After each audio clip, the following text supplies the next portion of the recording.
Hello, and welcome back to another episode of The Human Side of AI. I'm Flora, your host, and today I'm talking with Mindy, founder of Noble Beast Dog Training, a legacy business in Colorado that's been up and running for almost 18 years. Mindy's story, though, isn't just the typical, oh, I discovered AI, but she survived the 2008 mortgage crash, grew her team to 49 employees, and had to walk that back, and even had trainers walk off with her own IP to start a competing shop down the road. Through all of that, she's built her new business around one idea. You can't reach the dog if you can't reach the person. Now she's using AI to do the things she never had bandwidth for before. Untangling a bookkeeper's mess, killing the Google ads back and forth, and building Speaking Dog, an app trained on 18 years of her own knowledge that gives dog owners real answers. We talk about why growth isn't always the goal, why AI can't replace, and how this applies way beyond dog training to any hands-on trade. So let's get into it. Hi, Mindy. How you doing today? Good. Where are you calling from? I'm in Denver, Colorado. Oh, awesome. Is that how you learned about Jam? Yeah, actually, I learned about Jam through, I didn't know she was local, but it's great that she is, although I never see her. I became Noble Beast Dog Training became a legacy business last year. And so she was doing some training as a legacy business, we get recognized as being a unique business in Colorado with longevity and great reputation. And Awesome. so she was doing and so we get training through SCORE, I believe it was, that she did some AI stuff with. And so from there, I was like, oh, well, this is exactly what I need. So I just joined. Awesome. Yeah, I think it's been about, I don't know, maybe 8 months or so.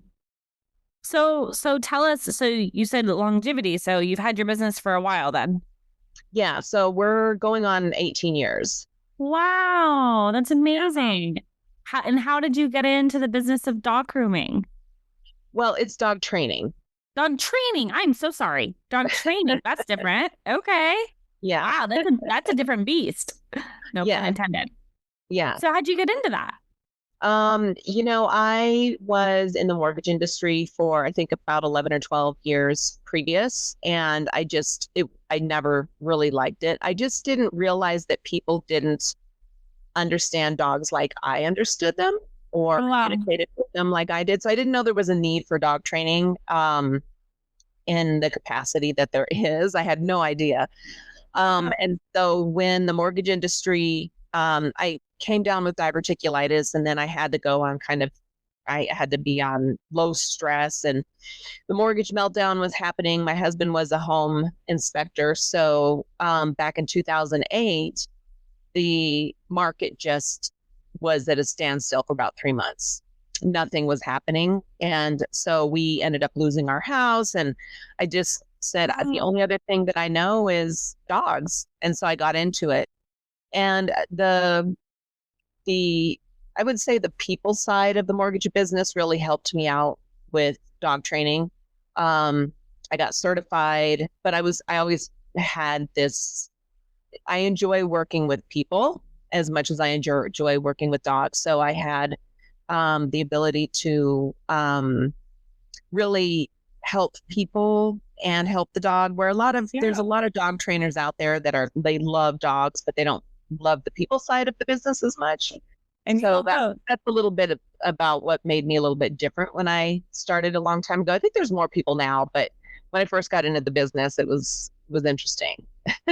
Mindy, you said something that I just keep thinking about, and it's this idea of like, I didn't realize that other people weren't as good as this thing that I am, right? Like, and I wonder like how many other people just kind of take their skill set for granted, and like they just assume that their unique strength is something that everyone has because it's so, close to home. So talk us through a little bit about, was that like one night in bed, you're just staying up, or like when did you realize like I have this connection to dogs that other people don't have? I didn't even realize it was a gift. I mean, figured I could easily get into dog training because I connected well with dogs. So I didn't really realize that it was a gift until actually I was probably a year, just a year into my career or something, where I just, the success I had with people and their dogs was pretty evident. But I think the other part of it is just, showing up at somebody's house, and something that is easy for me to understand and move through was they couldn't think of the beginning stages of how to fix certain problems. And, it does all start with relationship. And so that's where, with Noble Beast Dog Training, we don't use fear or anxiety. We're not a punishment-based dog training company. Nice. But we also don't call ourselves positive reinforcement, because it doesn't even tap into, it's only a small descriptor of what we do. So we're relationship focused. And so when people start to actually, look at their dog and feel into their dog, understand that their dog is like just picking up their energy, when they really start to, and when they train with relationship, humane, scientifically proven methods, giving choices, not saying that we don't, provide punishers, but they're not going to be fear, intimidation, or pain. So when we start to shift the relationship and have fun with the training and open up communication and really teach the dog the words and the meaning behind the words, you start to see a shift in the human being too. So it's and that's what hooked me. Yeah. So I had a poodle. She passed a few months before turning 18, and my joke, but it wasn't really a joke. Like I think I had like a conversation once with her when she was about 8 weeks old, and I was like, hey, like if you could just like not pee in the house, or like eat shoes, and she's like, got it, okay. And that was it. That was the extent of our training, and then she just knew how to like sit and follow. She did all the things. So I'm like, okay, what's matter with everyone else, Yeah. And then we live in Panama, and we had a street dog come find us, and this dog and we have not formed that connection, because it is not understanding my, hey, don't be a disaster of a dog, but we're getting there. Yeah. But I resonated with what you said there, because I love that connection piece, Well, poodles are much different. They are highly intelligent. Not that other dogs aren't, but they're driven by drives that will step in and kind of interrupt maybe the connection that a poodle might have with an owner. But they're really smart. So, yeah. Yeah, she was like more of like a cat human than like a dog. Like if I were to throw a stick at her, she'd be like, right. why are you doing this? Okay, that's really cool. So is your husband also in the business with you now? No, he's not a dog trainer. And where he has been extremely helpful is he is a home inspector, and he was also an aviation mechanic. So he has very good mechanical and technical skills relative to fixing fences and Cool. Improvements in the building, or whenever we need something that needs that requires a repair or something, he's there, and electrical work and things like that. So he contributed a lot in that way. But no, not as a dog trainer. Not as a dog trainer. Yeah. So many of our Club Jam members, they are starting a business, or they're kind of like getting into it, and it's cool talking to you, because you're like, no, I've been doing this, going on 2 decades. So how has the use of AI shifted things in your business that's been around? Well, it's shifted hugely. It's not only saved me money, but it's moved me very quickly into spaces that I don't think I would have been able to move into without AI. So I mean, there's so much. So I guess the first part was where everybody starts. You're kind of like, well, what is AI? You ask it questions, and you start moving into, from there, you start moving into conversations. And, some of the great things that I've done with AI and some of the things that Jam has talked about is, making sure that AI is coming from a place of, for example, like you're one of my competitors, or you're a CFO, critiquing my skills, or, so being able to do that even on a personal level, where you ask AI to, really evaluate your personality, I guess not uploading, but training the AI to know me personally, but also know me and how I run my business, has really created this, assistant that I have on a daily basis. But the other things that drive me crazy are like Google Ads. So I literally just use Manus for fixing my Google Ads, and I never have to get on the phone with those. I'm sure they're great human beings, but it drives me crazy to get on the phone with Google support. Creating newsletters. I have a community as well called Becoming Noble, and it's for dog owners. And so now Claude is integrated into the community, but the community, it's through Circle. The community in itself has AI integrations, like you can train the AI within, but now Claude can go in and, do drafts for me and get things ready for me. I don't ever let AI just write stuff for me and go, but it does that. It basically can pull numbers together. I am for a legal purpose that I recently had.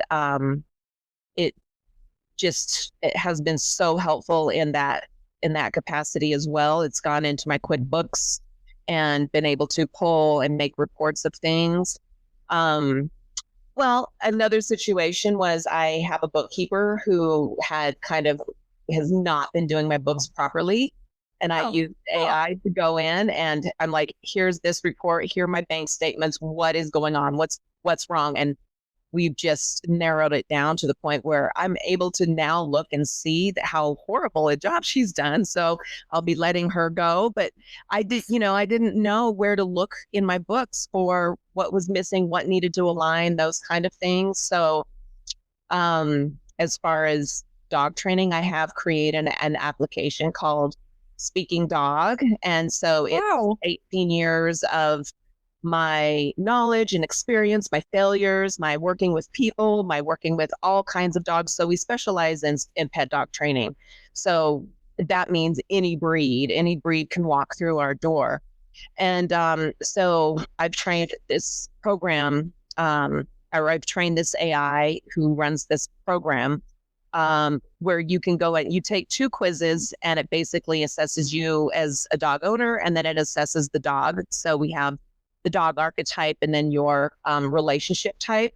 And then once you get that, you can go into Speaking Dog and type in any question that you have, and it'll give you solutions for dog training. So that's there. It's pretty amazing. Did you ever think you would do that? Huh? Did you ever imagine yourself having all of these other outlets? Like, no. And now the part is like, okay, how do I, market this and get this out there? Because I'm using it, for just, I'm testing it out and seeing how people like it, and people do like it. But no, coding is never anything that I even would have touched. And putting the community together, like the digital side of Noble Beast, we were working with, I think it was Digital Chalk, and putting the courses together are one thing, and then making it all come together. I mean, I couldn't do it. And then so when AI came in, and of course I would give a lot of credit to Jam, because I followed a lot of what she, joining joining the school and her community, and just all the things that she brings in has led me down a path where I have so many projects, I don't even know where to go sometimes. I mean, I was just thinking, I'm like, what do you even call yourself? Because you're so, I mean, to say you have this dog training businesses, it feels like it's one aspect of all of this, all that you do. Well, I stay pretty busy, and yeah, I but and dog training is the place where I love to be. For a while with Noble Beast, I was the employee side of it was really, really challenging. And it almost made me close my doors. And also, like COVID, being a small business, there were so many things happening, including like minimum wage continued to go up. I think I stopped counting, but it went up like 70% as of like 2 years ago, and it still continued to go up. And so we went through two layoffs, which I never, things I didn't think I would do. And then I'm going to shut the door real quick. And then I had 4 trainers who took my IP and moved and opened up at a dog training location about 15 minutes down the road, and plugged and played everything, and took clients and everything. And so there was a lot of really challenging things. And how's their business doing? I think, well, they're good dog trainers. Okay. I taught them everything they know. They took everything. And, to be quite honest with you, it felt very heartbreaking. I felt deceived, manipulated, lied to. It was very unfair. But at the same time, it made me shift and say, well, what makes us differently? What makes us different? Because anybody can go and take what you do and, do it over here. And it's really the people side. It's how much we care about making sure that, we love the people as much as we love the dogs. We have a very good understanding that you can't reach the dog if you don't reach the people. So when I hire dog trainers, if they're like, oh, I really enjoy working with dogs and not so much people, they're not going to be a good fit for our team. So we need. And you keep coming back to that. Like you've mentioned that so many times on this call that it's, yes, I train dogs and I work with people. Like that's it. They're pair and pair. So I love that. Okay. So how cool. Thank you so much. So where do you see yourself using more AI in your business? And yes, that's a question I ask, but like, you're kind of blowing my mind a little bit because I never would have taken these extra steps in my head with dog training and this app and this platform. So like, what's next for you? Well, I have enough content that I've written through blogs and curriculums that I've created, and training programs for people and dogs, that I'm probably going to have AI help me with a book coming up. And then I would imagine that I'll continue to do courses that people can take, because dog training to me is way more than sit down and stay. It is about the relationship. And I think that dogs make humans more human, and we don't necessarily realize that. So in the stories and the experiences that I've had over the years, I think that there's lots of different books that I could move into. But really, one of the directions that I want to go is self-actualization through dog training. So you really look at, okay, my dog has this problem, and I'm a big believer that our dogs find us, as opposed to us finding them. Street dog. Yeah, and for some reason, the street dog and you guys might be like this with each other, but there's a growth challenge in that for you. It's, like a soul growth challenge in that for you. That at some point, and maybe, as he gets older and he's been with you for a little while, that you're going to be like, you know what, this dog shifted me in this capacity. And now I'm in a certain place where I can do this, or I can do that, or I have a better awareness, or whatever the case may be. So I believe there are furry angels, and they come into our lives for certain reasons. And there's here specifically to help us. So I would probably move into that direction. There's, as far as AI goes, and I do anticipate that AI is going to be a big part of that, because what it's done is it's opened up my ability to be creative and move quickly into certain areas that I probably, and also fix things that, you can get so distracted with running a business, and then I could just be like, okay, I don't have time to read through this contract, break it down for me. And so it saves you the time, or the finding that somebody within your organization, like the bookkeeper that I just need to let go. That saved me so much time and headache. There's so many things that when you run a business, that if AI can come in and help you and cut corners and all of that you can then move into the creative side of things. And then that's, I think, really where people blossom, is when they can be creative at whatever they're really good at. And then maybe explore where else, what are some other gifts that I have no idea are a gift, How exciting. Yeah. So if you were to talk to yourself 18 years ago, what lessons would you share so you wouldn't have to redo, some of the same mistakes that you did, just as, trial and error and growth? And what would those lessons be? What would you tell yourself? I would say that just because the demand is there doesn't mean you need to grow. So we were got very, very busy very quickly. And I thought we had to match the demand. And so we continued to grow and continue to grow. And in that, I hired more people. And then all of a sudden I was on a track of employees and training trainers and training employees. And it took me away from my gifts, from my joy, from my happiness. And so, I wouldn't have grown. At one point we had 49 employees, and for a while. Yeah. Now we're down to 14. So thank you. And it was just too much. It was, so I would say, scale if you want to, but really, you don't have to grow. And I always tried to, I think when it comes to employees, there's a lot to be said about the people you surround yourself with. So it forced us into a position of hiring people that we probably shouldn't have hired because the demand was so high and we just needed, so to really consider how you hire, because it made it really challenging to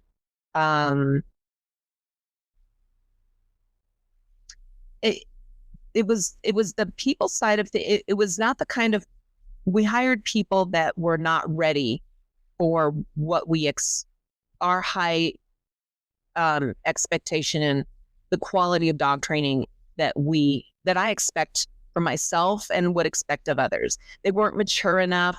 They weren't capable of picking up. It's a very, when you dog train and you consider the person that you're training with, you have to listen, you have to slow down, you do have to like people, you do have to consider somebody's ability to, and how they learn, how they pick up things. And there's not a lot of people that are capable of doing the human side of it and the dog side of it well. And so when you find those people, I mean, when you go through layoffs, you start with the people that are most expendable. And again, people are quality people, but as far as a business goes, we had to let people go.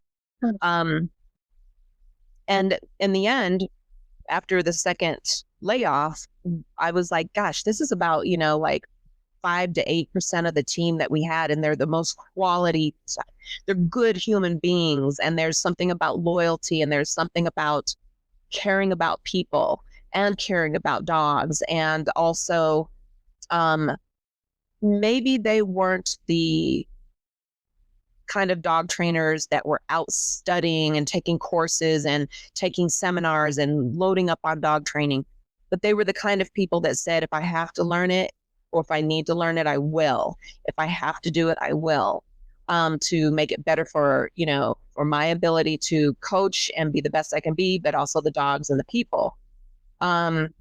So, growing too fast is, we don't have to do that. So I think that was the biggest out of all of it.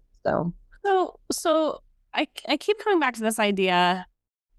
When I think of dog trainers, I don't think of AI, right? Like I want you to speak to another business owner in another field that AI also doesn't maybe make sense immediately, right? And talk to them about how important it is to use AI, just going back to what you said about, finding that creativity and kind of like growing in your, well, I don't want to put the words in your mouth, but do you understand what I'm asking? I think so. And I think one of the things that came up with dog training and AI is that AI is going out there and finding a lot of content that dog trainers created and has out there. And so when you think about dog training, I mean, honestly, it's like, okay, I think some dog trainers are like, I put programs together and I've written books and this is my stuff. So kind of like when the trainers, took my IP, took my idea and they plugged and played it somewhere else. Now AI has that and dog trainers are like, not cool, because how do you, because you can only, as a dog trainer, you can only you're capped as an individual dog trainer. Like I do have a company and it's really hard to run a company, but there's not really a whole lot of money in dog training, to be honest. But if you're one dog trainer, you can only see so many people in a day or in a week or in a month. And so you're capped at what you're able to do. So then you go out and you write books and you do seminars and you do all these things that now AI has all of that's yours in combination with everybody else. So anybody can go out, ask the right questions and access your information. So I think on some level, dog trainers are a little concerned about that. And so what AI can't replace is really getting out there with the people and demonstrating enrichment and relationship. And you can use my I have a lot of confidence in my speaking dog program because it's everything that I've taught. It's everything that I've learned. It's everything that I've failed at and learned from. It's everything that's there. And I think that, that is me in a program. And if other dog trainers could actually take this and say, and I can put a price on it, or I can give it out for free, or whatever I want to do with it, I can still do it. But, being able to take everything I know, because I hadn't gotten to a point where I had written a book or, done seminars. But actually getting out there and, being able to provide a part of me to a bigger part of, that's a little bit more, it's. No, I think I know where you're going with this. It's not to compare apples to oranges, but let's just say like plumbing, right? Like plumbing is also not a skill set or a job that someone thinks, oh, yeah, he's going to take that job. No. And a plumber, let's say, who's been in business for 18 years can use AI to train others to share their knowledge. And sure, they're not using AI to do the plumbing, but they're using it in this other outlet. And I think that's a really cool place to think about. Yeah. And if I had for example, speaking drains, and I could just go in and I could be like, my drain is doing this and get some, some decent feedback and some instruction. that would be so helpful because, or let's say HVAC stuff. You're like, I Oh my need a place gosh, where I can yeah. figure this out because I'm not going to get an HVAC, an AC person out here very quickly. And I need to know what I'm dealing with. But also there's a lot of people out there that might not be up and up, like they might take advantage of charging me a lot of money for this, that, or the other. Now, if I'm ethical as a dog trainer, I'm ethical. I don't believe in fear, pain, or intimidation in my training methods. And so I'm not going to maybe fit everybody because there are going to be some people out there who are like, who are okay with shock collars and punishment with their dogs. But, that's something that they'll know from the very beginning. But there's also, what I've also noticed in the last since COVID is people are going online and they are finding dog training information online, which is not serving them well. So in Speaking Dog, I know that if they use this program, they can serve it well because in that Speaking Dog, if there is something that leads to like aggression or a safety problem for the human or the dog, it notifies me. It says, okay, stop what you're doing. Let's get a professional trainer involved. Mm-hmm. And so it's programmed to say, sir, can't help you any further from here. Let's get, somebody who knows. So are you only in Colorado? I imagine with so many trainers, okay, but you don't have to be in Colorado to access your community and your knowledge. No. Yeah. So the community and that's the big picture is like, of course, now somebody in Australia could actually log in and take the training. There's something else there. Yeah, go ahead. Where do people find you? Where do people learn, get a little piece of your knowledge? So what we have right now is locally, it's noblebeastdogtraining.com. And that's, and again, AI is not going to take away the hands-on training, the hands-on coaching, all of that. And so we do have that. But the community is becoming noble. And so that's basically community.noblebeastdogtraining.com. And then that would take you over there to that community. And then of course we're on social media pages and things of that nature. So Facebook, Instagram, and our website is noblebeastdogtraining.com. The other thing that's been really cool about the stuff that I've put together is I'm on the board of POSCO, which is a rescue. Cool. And we have the ability to give this program, the community and the programs that are within it, give it for free at no charge to foster parents, so that they have the ability to go in and ask questions about dog behavior. Awesome. We're also cat trainers too. So, cats can be trained? Oh yeah, for sure. Mostly people who call us are not trying to train their cats to walk on leash and do tricks, but there are some people to do that, but it's behavior stuff. But it has been really rewarding to be able to come to a realization that, okay, if I want to give a little bit of what I have away, I can give it to the foster parents who, take dogs on and help them find homes and things and help the rescue organization. So that's another avenue that I would move, that if I had to focus on running a business, employees, there was no AI, I probably would have closed the business down already. Wow, what a powerful statement. What a powerful statement. Well, Mindy, thank you so much for jumping on with me and for sharing your story. And I know when we get off, I'm going to keep thinking all these things I wanted to ask you. So I'll definitely share your community as a resource on this podcast. And I look forward to seeing you more in school and in Club Jam. Yeah, thank you so much. And thank you for your patience today. So it's part of running a business where I was just like, I just got to finish this. So thank you. All good. Thank you so much, Mindy. Talk soon. All right. Talk to you later. Bye. Bye.